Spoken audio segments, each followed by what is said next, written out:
یەکێتی مام جەلال و یەکێتی پۆست مام جەلال. ڕاکیەوەداری مام جەلال بە خوێناویدا بافڵ تاڵەبانی وشکی دەکات، 42 ساڵی مام و 6 ساڵی بافڵی کوڕ.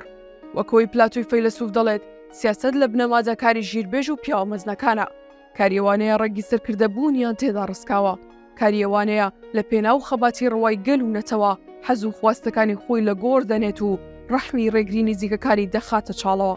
مام جەلال حەکیمی گەنج و پیری دانا. جەلال تاڵەبانی هەر لە سەرەتای لاویەوە لە ناو پارتی دیموکراتی کوردستان تێکەڵاوی کاری سیاسی دەبێ. لە مانگی شوباتی ساڵی 1953 سەرپەرشتی سازدانی یەکەم کۆنگرەی یەکێتی قوتابیانی کوردستان دەکات و هەر لەم کۆنگرێدا بە سکرتێری گشتی و ڕێکخراوە هەڵدەبژێرێ. هەر لە هەمان ساڵدا دەبێت یەکێک لە دامەزرێنەرانی یەکێتی لاوانی دیموکراتی کوردستان.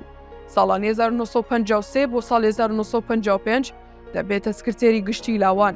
ساڵی 1959 کۆلێژی یاسا لە بەغداد تەواو دەکات. هەر لە سەرەتاوە بیری شۆڕژگەری خەباتی ڕەوای نەتەوەی لاگەڵاڵە دەبێت. لە دوای نوسکۆی شۆڕشەی لول بە ماوەیەکی کەم پارتێکی نوێ بە ناوی یەکێتی نیشتیمانی کوردستان دادەمەزرێنێت. ئامانج لەم پارتە هەڵگیرستانەوەی شۆڕشی چەکداری بۆ دژی ڕژێمی پێشووی عێراق. مام جەلال هەر لە سەرەتای دروستبوونی یەکێتیەوە دەبێتە سکرتێری و حیزبا تا کاتی مردنی. بە درێژایی کار و خەباتی سیاسی خۆی حیزبەکەی تووشی چەندان پەرتەوازی و جیابوونەوە بووە. هەر لە سەردەمی شۆڕشەوە تا دەگاتە دوای دامەزرانی حکوومەت هێرێمی کوردستان. مام جەلال هەر تەنیا سەمیمی ئەمانی کوردەکان نەبوو، وەڵکو سەمیمی ئەمانی هەموو عێراقیەکانیش بوو. ڕێزلەی گیراو بوو لای نێرەکانیشی. کۆکەرەوە و چەتری لایەن عێراقیەکان بوو لەسەر یەک مێز. لە سەردەمی شاخدا و لە زاری خۆیەوە کە دەیگوت بە فیشێکی قاچاغ شەڕی سێ دەوڵەتی دەکرد تا دەگاتەوەی هەموو دەوڵەتانی لەسەر یەک مێز کۆ دەکردەوە. ئەمانە هەمووی تایبەتمەندی حەکیمێکی گەنج و پیرێکی دانایە لە سیاسەتدا. بەڵام لە دوای کۆچی دوای خۆی ڕێگیە و دارەی مام جەلال بە 42 ساڵ خەباتاویدا میراتگرەکانی بە 6 ساڵ دەستیان نایبینە قاقای و نەفەسیان لێبڕی. ئێشتا سپاردەی خاک نەکرابوو بە هەفتەیەک پێش وفاتی مام جەلال. لە 16 ئۆکتۆبەردا لایەکی جێنفوسی خۆیان نایەمشتی هێزە عێراقیەکان و ئێشتا کفریز دەرد نەبوو بوو ئەو حیزبا بوو بە مەیدانی ململانەکان. شەڕی ئامۆزاکان لەسەر دەسەڵات دەستی پێکرد و لە لایەکی دیکەشەوە دژ بە و بەرەیە بەشێک لە خەباتانی مام جەلال کەوتنە بەرەیەکی دیکەوە. کۆنگرەی چواری یەکێتی سەرەتای تۆخبوونەوەی ململانی ماڵباتی تاڵەبانی بوو لەسەر جونگە و جەستەی هیلاکی یەکێتی. سیستەمی هاوسەرۆکی جێگیر کرا و بە سەرەتایەک بۆ ئاوتکردنی برازەکانی تاڵەبانی لە یەکێتیدا. ڕووتاوەکانیشتی تەموز درێژکراوی ناکۆکیەکان بوون لە ناو ماڵباتی تاڵەبانیدا.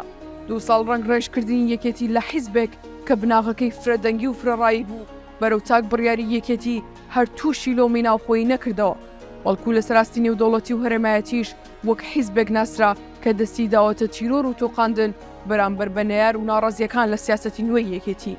لە کۆنگرەی پێنجیشدا فاتیحا لەسەر جەستەی یەکێتی خوێنرا وەک حیزبێک کە لەسەر دەستی گروپێک نوخبەی دیار و ڕۆشنبیر و خەباتگێر دامەزرا بوو.